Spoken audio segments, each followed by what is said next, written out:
A blizzard swept through the quiet mountain town of Harlow Creek the night Daniel Carter accidentally dropped to one knee. It wasn't supposed to be a proposal. He was just trying to pick up the ring box his daughter had knocked from the porch, railing a small velvet square tumbling end over end through the cold air, landing in a mound of fresh December snow. He knelt. He reached for it, and when he looked up, standing in the amber glow of the porch light, snowflakes catching in her dark hair, was Olivia Grant, his childhood best friend, the girl who used to share a thermos of hot chocolate with him on the walk home from school, and now the youngest self-made billionaire CEO in the country. The snow fell softly around them. The wind held its breath. Daniel froze. Olivia stared at him, her dark eyes wide and unreadable. The ring box glinted in his palm. The whole moment looked exactly like a proposal. Then she pressed her lips together and whispered something that made his heart stop completely. "Daniel, I have waited 10 years for you to say that." The town of Harlow Creek was the kind of place that time treated gently. Its single main street was lined with brick storefronts that hadn't changed their facades in 40 years. The diner still had a hand-painted menu in the window. The hardware store still sold nails by the pound. In December, the whole town disappeared beneath snowfall, so thick and so white that it felt less like weather and more like forgiveness, a soft blanketing of everything that had gone wrong during the year. Daniel Carter was shoveling the front walk when the SUV appeared. It was a sleek, black thing, the kind of vehicle that had no business being on an unpaved mountain road during a blizzard. He heard it before he saw it. The low whine of expensive tires losing their grip, the quiet skid across the ice patch at the foot of his driveway. He dropped the shovel and moved toward the road on instinct, the way he always did when something needed fixing. It was simply how he was built. The SUV stopped just short of the ditch. The engine idled. A moment passed.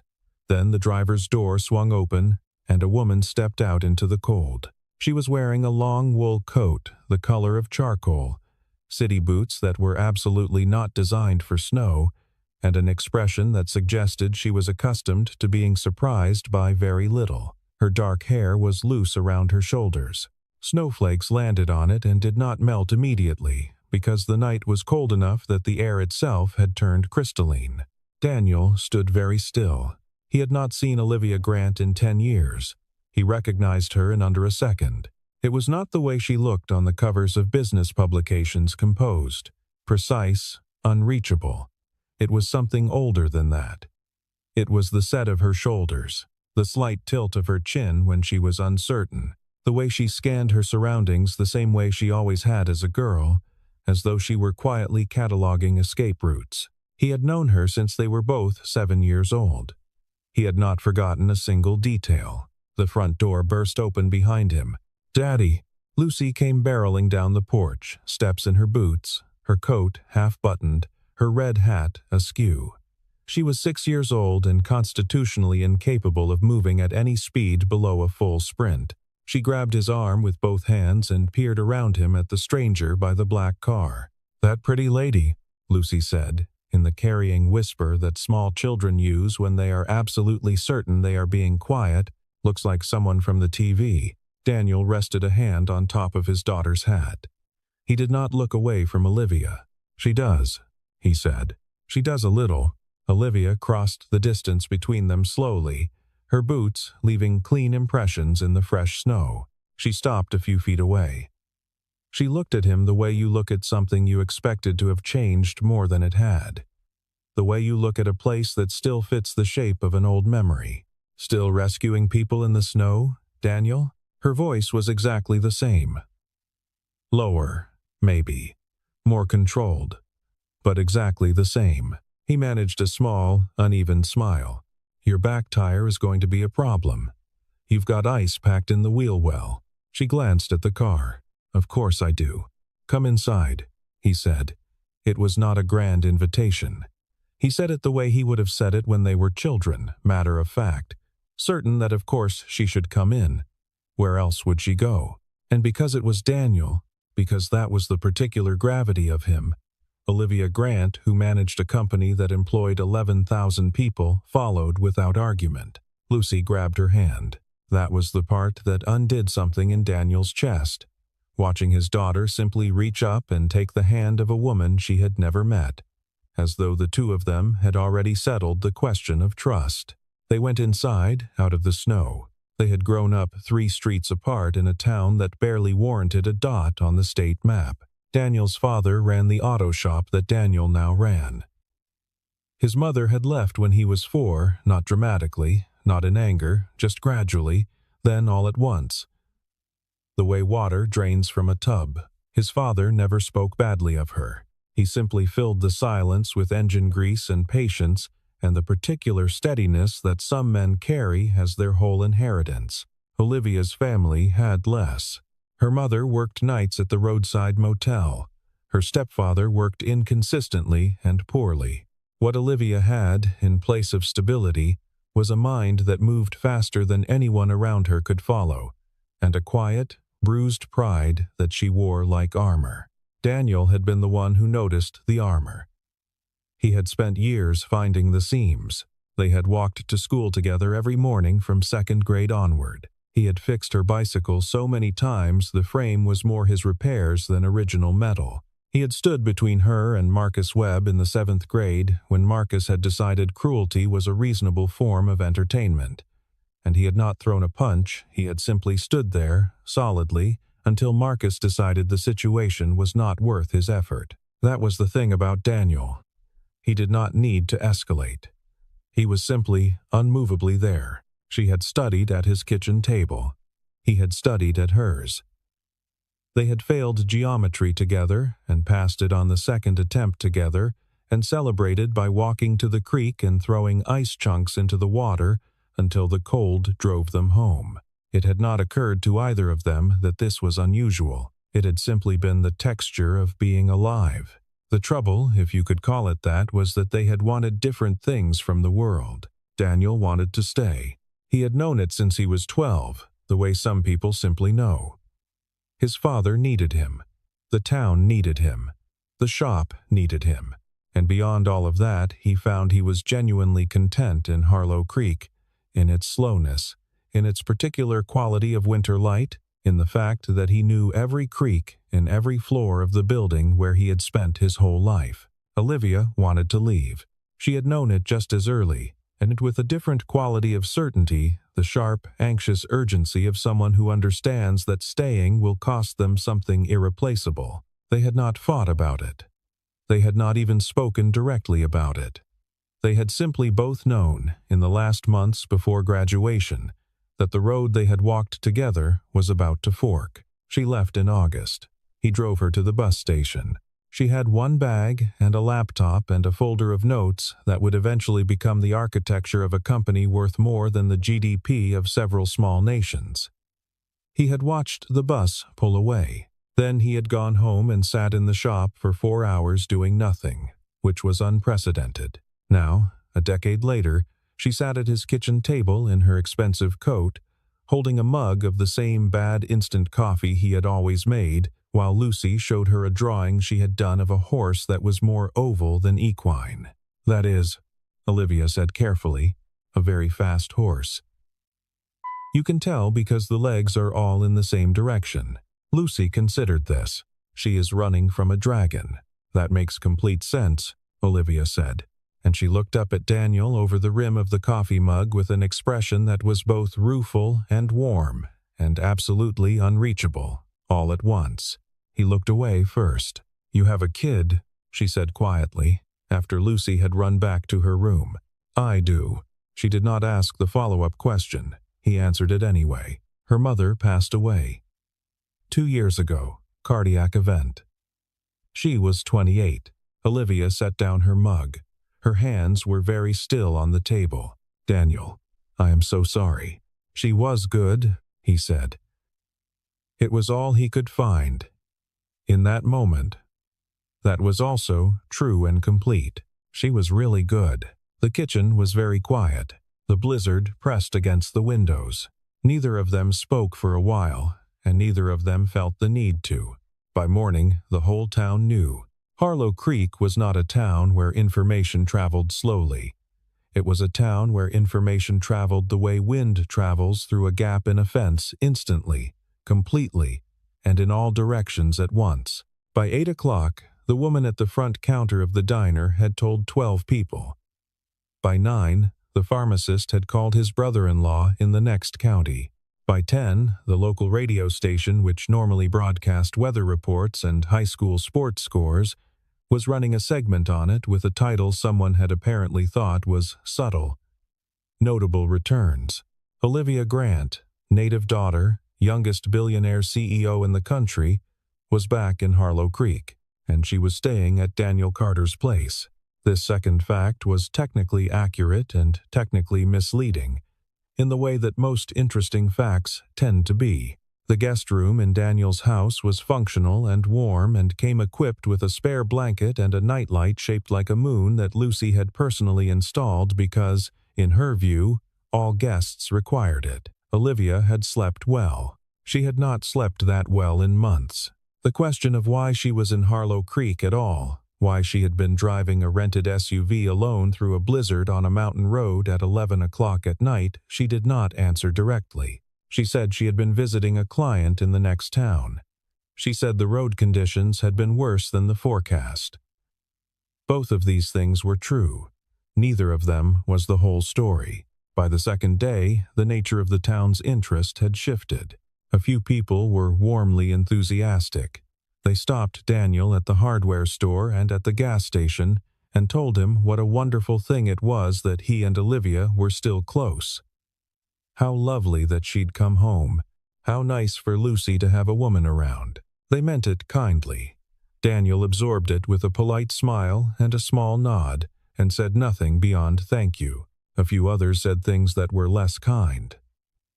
Not to his face, Harlow Creek had manners, even when it had opinions. But he heard the edges of it. That Olivia Grant had always been too ambitious for this town. That Daniel was a good man but a poor one. That people like her didn't stay. That it was a shame he had a daughter to think about. Because getting attached to someone like that was only asking for a particular kind of grief. He chose not to engage with any of it. What he could not choose was whether to notice that, in the 3 days since Olivia had arrived, something in the quality of the house had changed. It was not louder, exactly. It was more inhabited. Lucy had taken to following Olivia around in the morning the way she followed the cat at a respectful distance, watching everything, occasionally inserting herself at an angle that made retreat impossible. On the third afternoon, he came in from the shop to find the two of them on the back porch in coats and boots, building a snowman of such structural ambition that he felt compelled to ask whether Olivia had hired an engineer. "We are giving him a scarf," Lucy announced. "It is a very long scarf because he has a very long neck because Olivia said that is called artistic license." "She used my scarf," Olivia said. She was holding the snowman's head in both hands and trying to balance it on a body that was frankly too ambitious for the available snow. "It was Italian wool. Do you want it back?" "Absolutely not.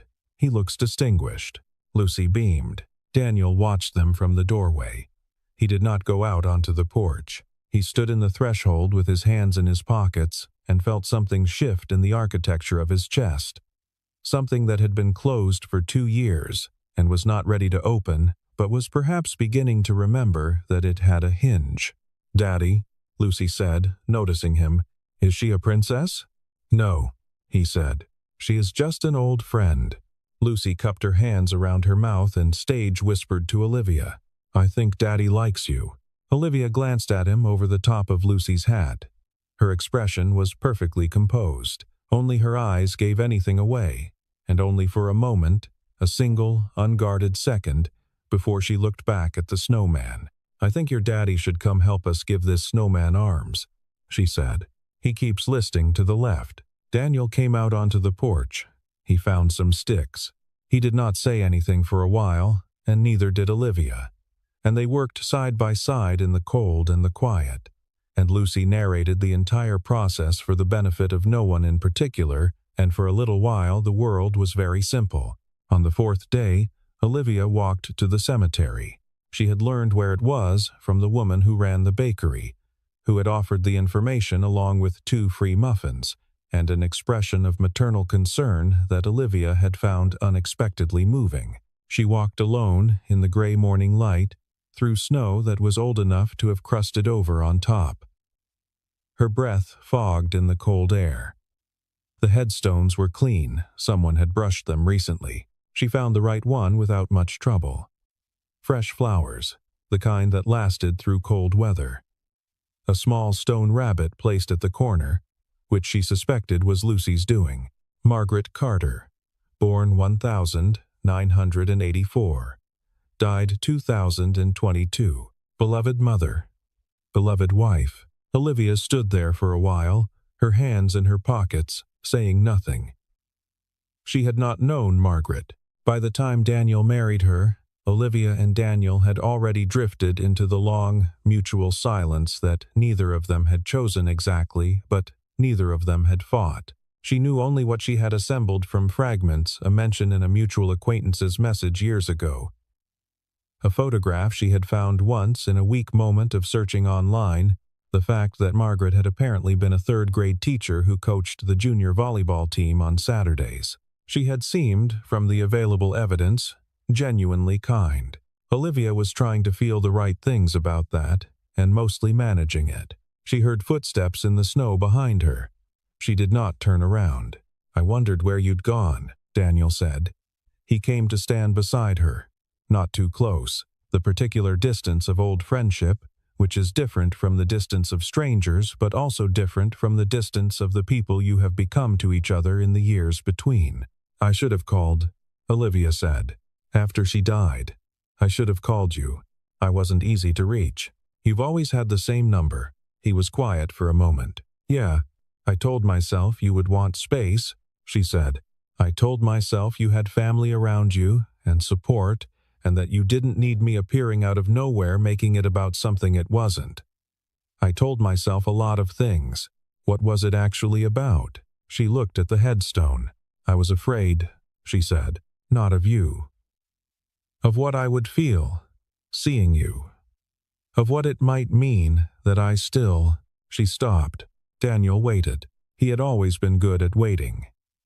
It was one of the specific things about him that he could hold silence, the way some people hold a door, openly, without impatience, for as long as necessary. "Money doesn't change who matters," Olivia said finally. It came out quieter than she intended. "I've been in rooms with people worth more than I could count, and I've been completely alone in all of them. And then I drove into this town in a snowstorm, and you came toward my car, and it was the first time in years that I felt like I was somewhere real." Daniel did not say anything. In her chest, like something locked in a room for 10 years, slowly remembering it had legs, a feeling she had learned to suppress was moving. She had been 15 when she first understood it. She had been 21 when she had decided to do something about it. She had been 21 and a half when that decision had collapsed under the weight of a single moment she had walked into at the wrong time. She did not tell him that part. Not yet. She just stood beside him in the cold, in front of his wife's headstone, and breathed the sharp winter air, and let herself be, for a few minutes, in the same place as the person she had been thinking about for a decade. Christmas Eve in Harlow Creek came in quietly, the way it always did, a gradual accumulation of small things. The smell of pine and warm butter from the bakery, the colored lights strung from the hardware store awning, which Mr. Bauer had been putting up for 32 consecutive years in slightly different configurations, none of them symmetrical. Children on sleds on the hill behind the church, the early dark of winter settling over everything like a held breath. At Daniel's house, Lucy had appointed herself director of the holiday and was running things accordingly. She had assigned Olivia the task of making paper snowflakes, a task Olivia was approaching with the same focused intensity she brought to quarterly earnings presentations, which had produced results that were technically flawless and slightly unnerving in their geometric perfection. She had assigned Daniel the task of managing the tree, which mainly meant holding branches while she directed him to move them left. No right, no back the other way, no the other way. It was during this process, while Daniel was on his knees on the living room floor, repositioning a branch for the 7th time at Lucy's instruction, that she disappeared upstairs. She reappeared, holding a small velvet box. Daniel's chest tightened. He recognized it immediately.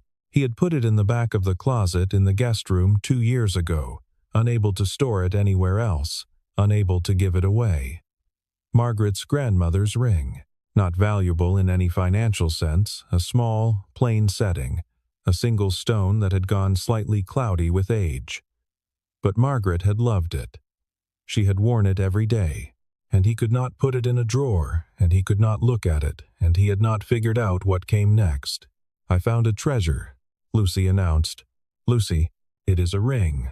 Rings are for princesses." "That ring belongs to Daddy," Daniel said, starting to stand. "Come here. Give it to me."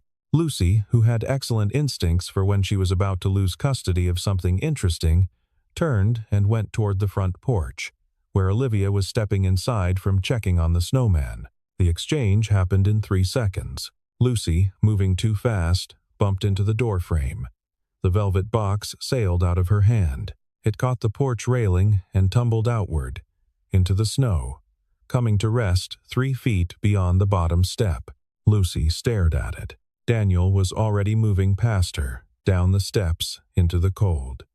He knelt in the snow, reaching for the box. His fingers closed around the velvet. He looked up to gauge how much Lucy had seen, whether she was upset, and then he stopped, because Olivia was standing on the porch above him. She had stepped outside to see what had happened. She was standing in the amber light of the porch lamp, her dark coat loose around her, snowflakes falling past her in the windless cold. She was looking down at him. He was kneeling in the snow with a ring box in his hand, looking up at her. Neither of them moved. The moment locked itself into place with the particular solidity of things that cannot be unseen. From inside the house, Lucy's voice, "Daddy is proposing." 2 houses down, Mrs. Harrington was looking out her kitchen window. Across the street, the DeLuca family had stepped onto their porch to watch the lights on the bower awning. The whole cold night seemed to hold absolutely still. Daniel's mouth opened. "Wait, this isn't." But Olivia was looking at him. And something in her face had broken open the careful composure, the controlled distance. The decade of very good decisions about what to feel and when to feel it. All of it gone, all at once, leaving something underneath that was older and simpler and had apparently been there the entire time. She said, "Yes." It was barely a word. It was barely a sound. But Daniel heard it clearly above the silence and the snow and the sound of his own blood. By Christmas morning, it was everywhere. Not the entire country, not yet. But the story had legs. Single father proposes to billionaire CEO on snowy porch was the kind of thing that moved. By afternoon, a journalist from the regional paper had called. By evening, 2 more from outlets with national reach. By the next morning, a photographer had materialized outside the house and was standing at what he apparently considered a respectful distance, which was not respectful enough. Daniel stood in his kitchen, looking at his phone, and felt a specific, quiet dread that had nothing to do with cameras. The town itself had split with remarkable efficiency. On one side, those who were pleased, these tended to be people who had known Daniel since childhood, who understood him to be precisely what he appeared to be, a man who worked hard, raised his daughter carefully, asked for nothing from anyone, and would sooner drive into a ditch than take something that wasn't his. These people thought it was a lovely story.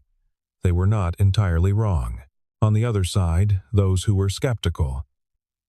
They did not say it to his face. They said it in the way small towns have always said difficult things at the counter of the diner, in the parking lot of the church, in the particular tonal shift that happens when one person says a name to another person, and both of them nod in a way that contains more information than the nod itself. They said, it was convenient timing.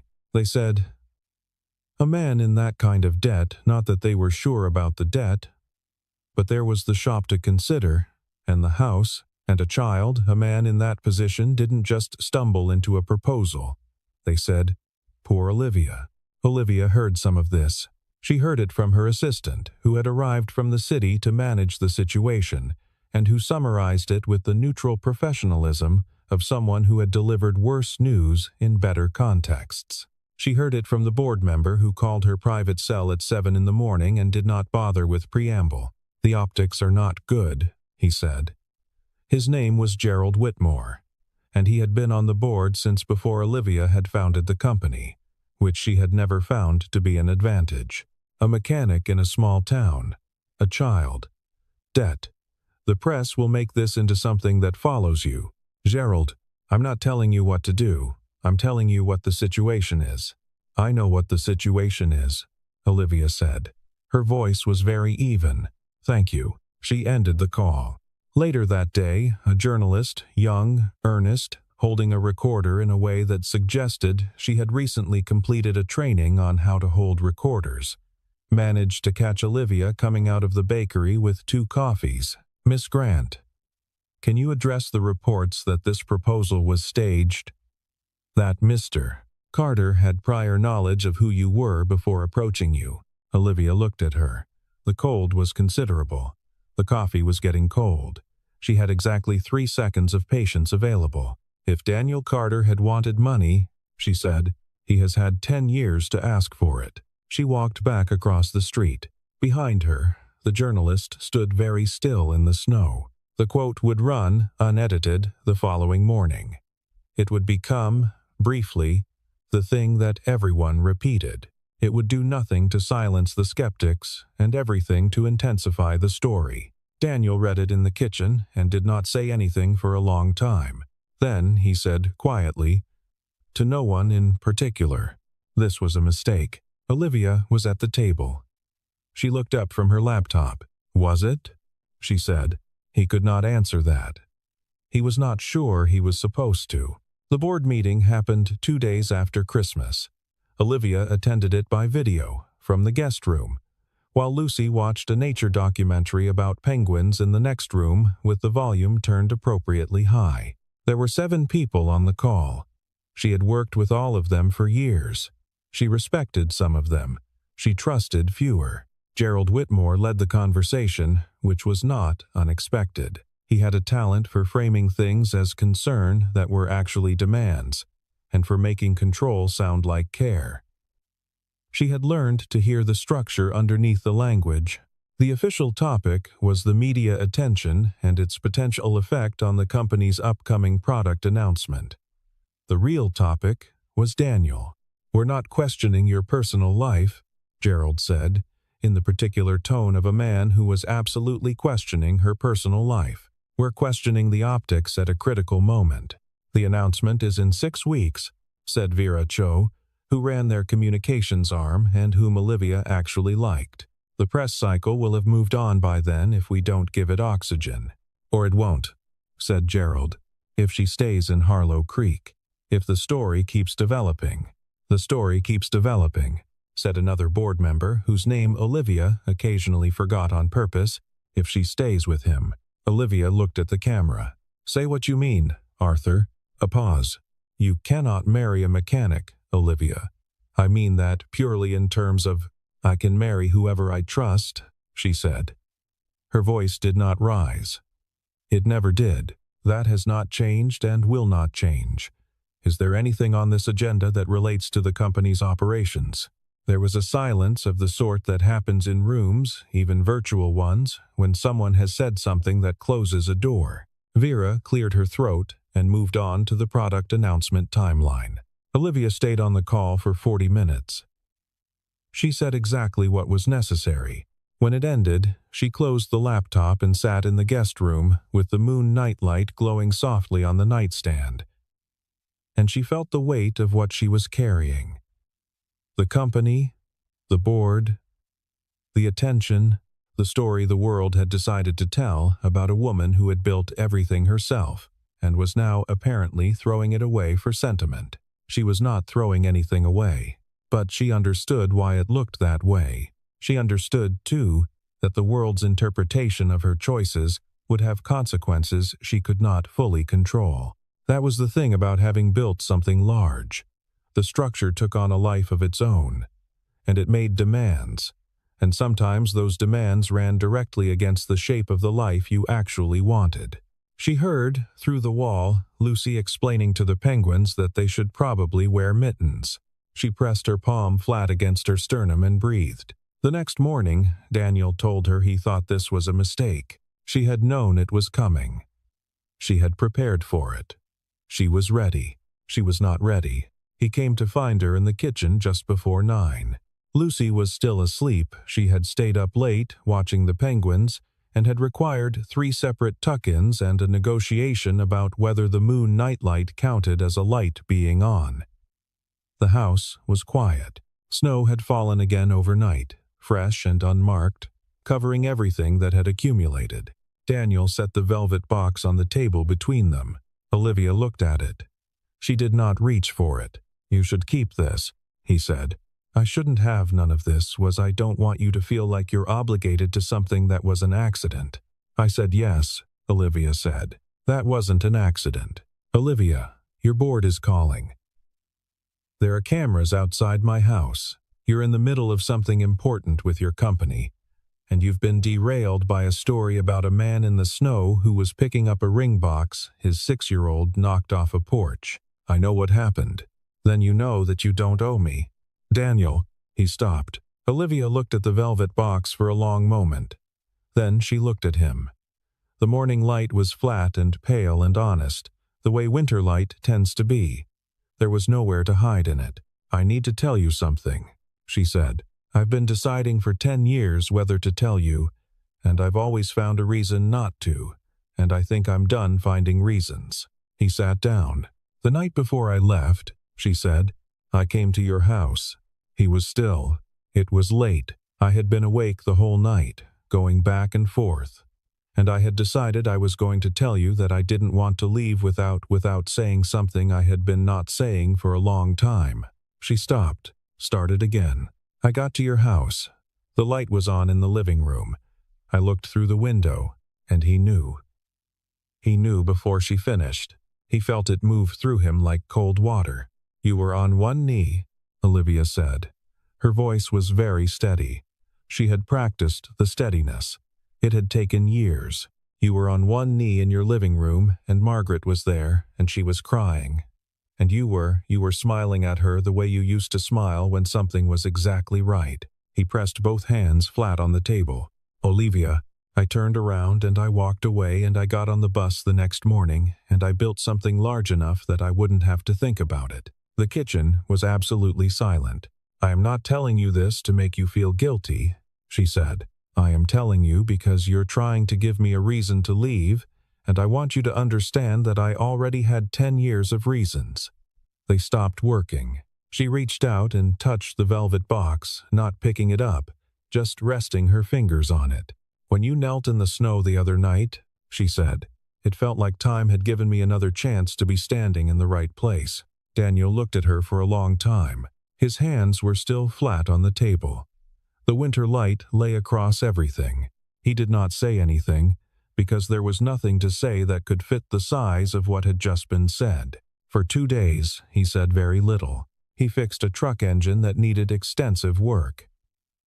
He took Lucy to the hill behind the church and sledded with her until his boots were soaked through. He made dinner 3 nights in a row, which was his version of processing something, occupying his hands with the necessary and the familiar, while his mind worked on the larger question at a level just below language. The question was not whether he loved Olivia.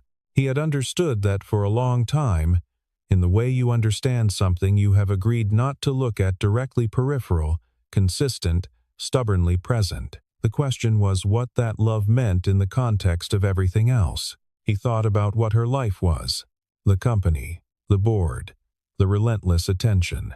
The particular kind of loneliness that came, he suspected, from spending years in rooms full of people and never being certain which of them were actually there for you. He thought about what his life was. The shop, the house, Lucy. Harlow Creek in the winter, which was demanding and beautiful and required everything from him and gave it all back in a different form. He was not ashamed of his life. He had never been ashamed of it. But he understood, in the clearest part of himself, that he was a man who fixed engines in a small mountain town, and she was a woman who sat across the table from government officials and international investors, and that these two facts would require something large and effortful from both of them if they were going to exist in the same life. He did not know if he had the right to ask that of her. He was still working through this when Lucy found him in the garage, lying under the truck, staring at the undercarriage without actually seeing it. She lay down on the floor beside him. This was her method of entering serious conversations. She had learned it from him. "Daddy, yeah, Olivia looks happy when she is here." He was quiet. She did not look happy when she was on her telephone doing the work thing. She looked like how you look when the shop books are wrong. "Lucy, I am just telling you what I see." He put one arm across his face. "I know, Bug." She was quiet for a moment. Then, in a much smaller voice, "Also, I would like a mom. I am not trying to make it about me, but I would like one." He laughed. He could not help it.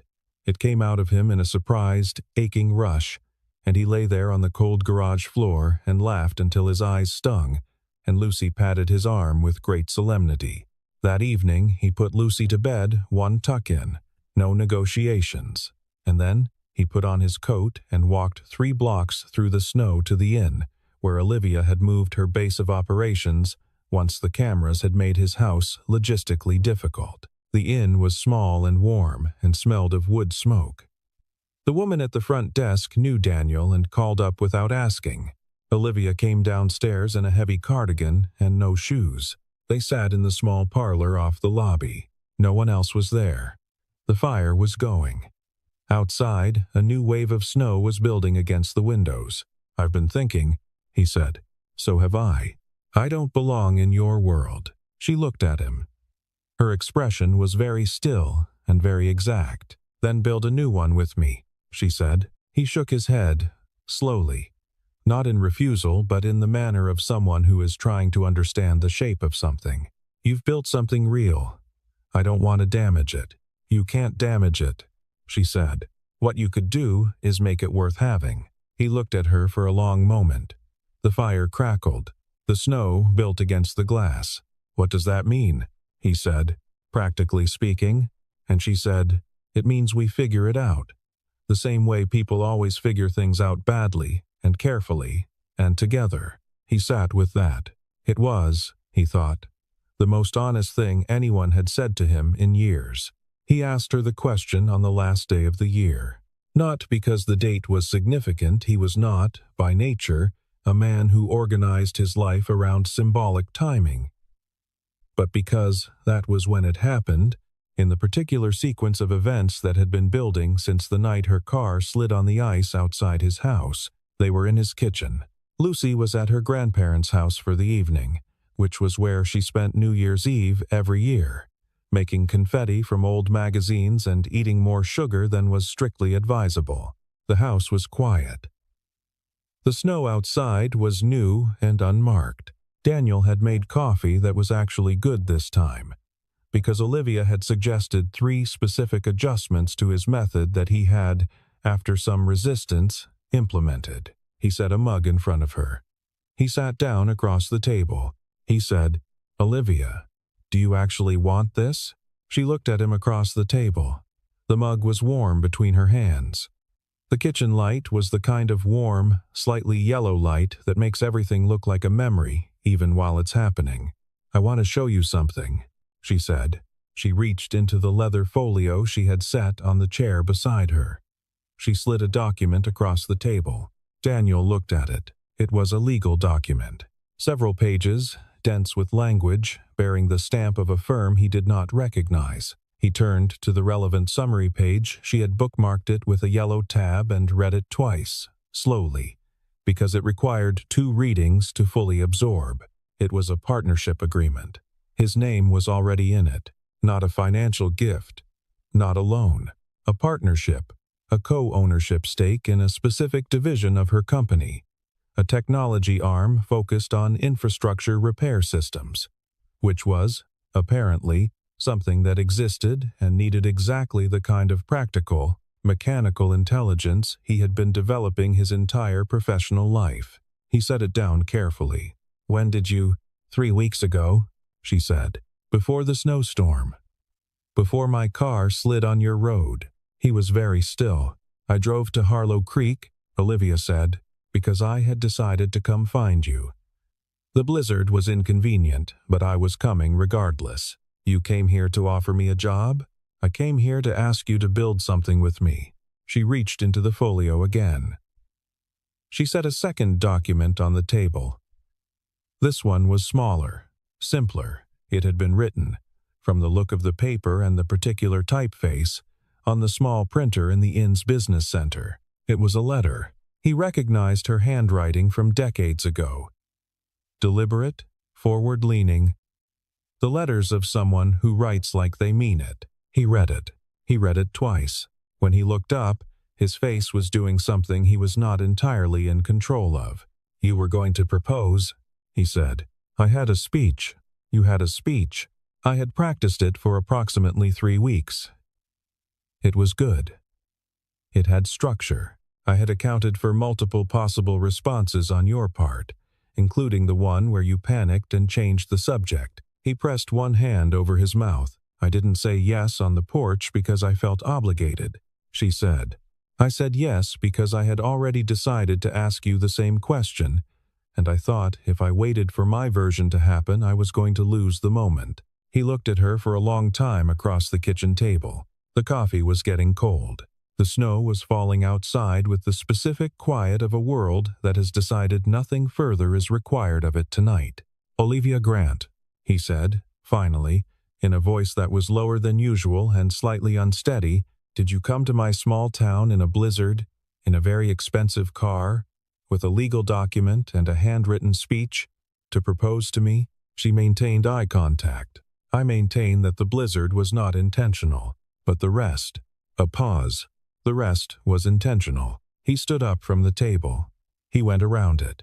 She looked up at him, and for the first time since she had arrived in Harlow Creek, she looked genuinely uncertain, the controlled composure, the prepared answers, all of it waiting in suspension while she watched his face and tried to read it. He reached down and took both her hands in his. They were cold. His were warm. That was always how it had been, even when they were children walking home in October. "You know this is going to be complicated," he said.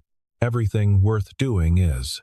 Your board is going to have opinions. My board has opinions about everything.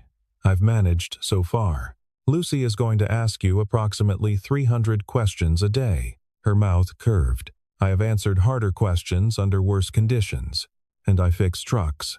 "Daniel," she said, "some of my most critical infrastructure runs on things that would fall apart if someone didn't fix them. Do not underestimate truck repair." He laughed, and she laughed, and then neither of them was laughing anymore, just standing very close in the kitchen of the house where he had grown up, where his daughter slept and his life had its particular shape, and something that had been held at a careful distance for 10 years was no longer at a distance at all. He said, "Yes, just that. Simple, certain, and final." She closed her eyes for a moment. The relief in her face was something he had not expected, that a woman who had built an empire could still look like that, like someone who had been holding their breath for a very long time and has finally been given permission to exhale. He held her hands. The snow continued to fall outside the window. Quiet. Soft. The particular snow of a town that has seen many winters and knows how to hold its stillness around the things that happen in it. The back door opened at 1:45. Lucy stood in the frame in her boots and her winter coat and her red hat, trailing a paper streamer she had apparently liberated from the New Year's celebration at her grandparents' house. She looked at her father. She looked at Olivia. She looked at the way they were standing. She pointed at Olivia. "Does this mean I get a billionaire mom?" Daniel pressed one hand over his face again. Olivia looked at Lucy with an expression that was warm and precise and slightly dangerous. "It means," she said, "that you get me. I'll let you decide what that's worth." Lucy considered this for approximately half a second. Then she ran across the kitchen and grabbed Olivia around the middle with both arms. the way she did with her father when she had decided something was finished being uncertain.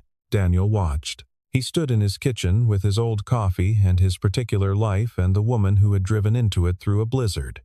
And he felt not the dramatic swell of a resolution, not the clean close of something ending, but the quiet, specific opening of something that had been waiting a long time to begin.